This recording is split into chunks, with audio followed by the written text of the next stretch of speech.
In the misty town of Miralis, nestled between silver hills and whispering rivers, there lived a young artist named Lyra. Her little studio stood at the edge of town, where morning sunlight spilled across cracked windows and the scent of paint and lavender filled the air.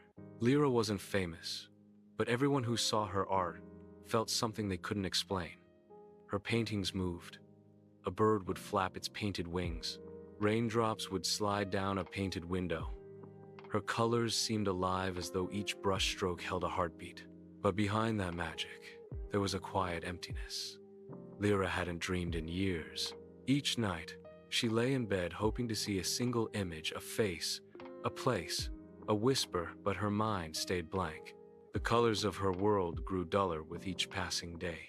How can I paint dreams, she wondered, when I have none of my own?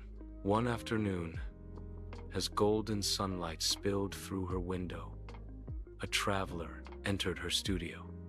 He was an old man with eyes that glimmered like the night sky. He studied her paintings in silence, then smiled gently. "Your art captures everyone's dreams," he said softly, "but none of yours." Before Lyra could reply, he reached into his coat and pulled out a small glass vial. Inside it shimmered a swirl of light silver, blue, and gold like bottled starlight. "Mix this into your paint," he said. "But remember, once you see your own dream, you can never unsee it." And with that, he left. That night, curiosity and longing filled Lyra's heart. She poured the starlight into her paint and began to create.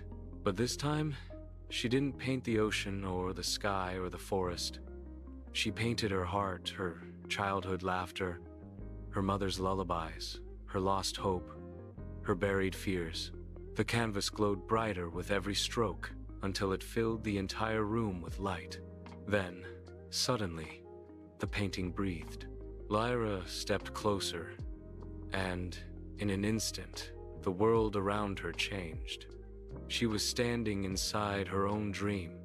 Mountains floated in the sky. Rivers shimmered with silver light, and in the distance, she saw a familiar figure, her mother, smiling. Tears filled Lyra's eyes. "I thought I'd forgotten you," she whispered. Her mother's voice echoed like music. "You never lost me, my child. You just stopped dreaming." The dream wrapped her in warmth. Lyra danced through galaxies, touched the stars, and painted colors that didn't exist in the waking world. When she awoke the next morning, her painting was still there, but the magic had faded.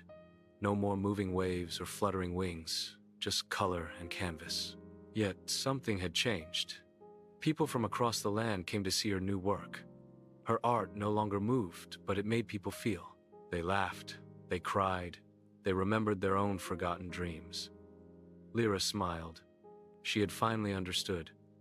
"Magic doesn't live in the paint," she said. "It lives in the heart of the dreamer." The greatest creations don't come from perfection or magic. They come from courage, emotion, and the dreams we dare to rediscover.